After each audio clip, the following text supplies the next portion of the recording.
wajya kurongora Jackie koko si nko kurongora ikihebe ko. Let's go. Mwongeye kwirirwa abaduteza amatwi n'abakomeje kudukurikira kuri uyu murongo wa YouTube channel yacu. Uyu munsi rero tuje kubagezaho inkuru itari nziza, ni inkuru ibabaje kandi inasekeje. Ni inkuru y'umukobwa witwa Jackie murabizi ko hari hashize iminsi mike umusore cyangwa se uwitwa umugabo we amutereye ivi mu maso ya rubanda. Twese turabibona, turavuga tuti umukobwa wacu Jackie Imana imukuye mu maso y'abashunga, Imana imukuye ku cyavu, imuhaye umugabo. Nawe ajya ku mbuga nkoranyambaga arabyivugira ati hari abantu banyitaga ikirumbu, ati hari abantu bavugaga ngo nta mugabo nzabona, ariko umugabo aba arabonetse. None ikintu gitangaje abantu, ikintu gikomeje kubabaza abantu, ni ukuntu Jackie yagiye ku mbuga nkoranyambaga akavuga ko umugabo we nta kintu ashoboye, nta mafaranga, ngo ntabasha kuzuza inshingano zo mu buriri, ngo ntabasha gukora inshingano nk'umugabo. Ibi bintu turabivuga ngo iki? Ibi bintu turamenya ari ibiki? Ingo zo muri iyi minsi, ingo zo muri iki gihe, ingo z'abasitari, ariko ntabwo twavuga, sinzi ahantu biri gupfira, kuko uyu mukobwa nimba n'abantu bashwanye ntabwo bagashwanye ngo bagende babwirane amagambo ameze kuriya basebanye. Mbega ni igitangaza.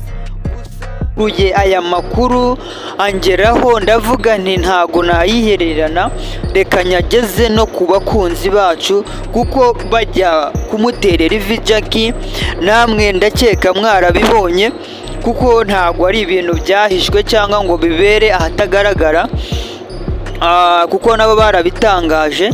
Nanjye rero ndavuze aya makuru sinayihererana, gusa igikuru gihari, iyumvire amagambo yaba Jackie ari gukoresha abwira rubanda y'uwo mugabo, wumve n'amagambo umugabo wa Jackie yaje abwira Jackie. Ni akamaramaza ni ukuri. Mwarise amazina, mwanyise iki? Sasa rero intambara n'umuntu wita umugabo wayitangije. Reka sasa nanjye ari kumamagara, ari kuma akazi, sibyo? Ako ni akazi ngira kuza kunyiniraho, ajya ndongorana ubuzima bukomeze sha. Wajya kurongora Jackie koko si nko kurongora ikihebe ko. Sinabibabwiye mw'abantu.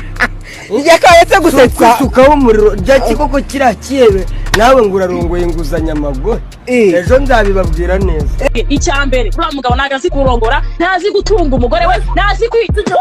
Njye kukubaza ko ubivuze ntarabibaza.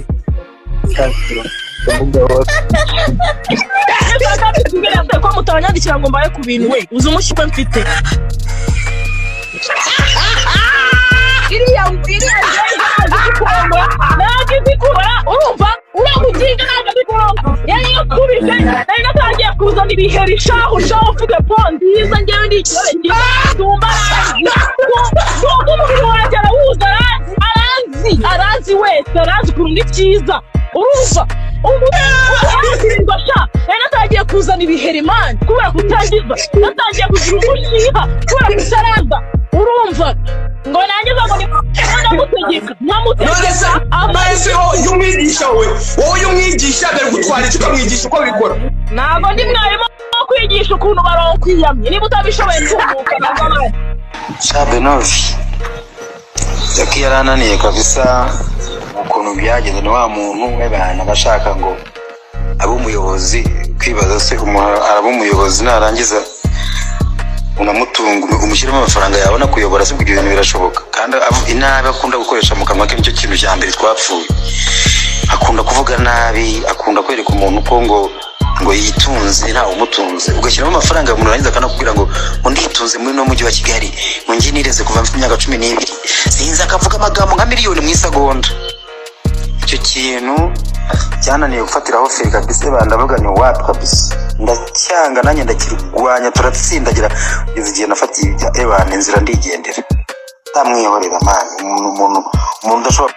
Ngayo nguko nge wabagezagaho iyi nkuru, nitwaga Tuza Kameninosho, cyuma cyasagutse ku ndege aka Gisorori aka Rukusanya.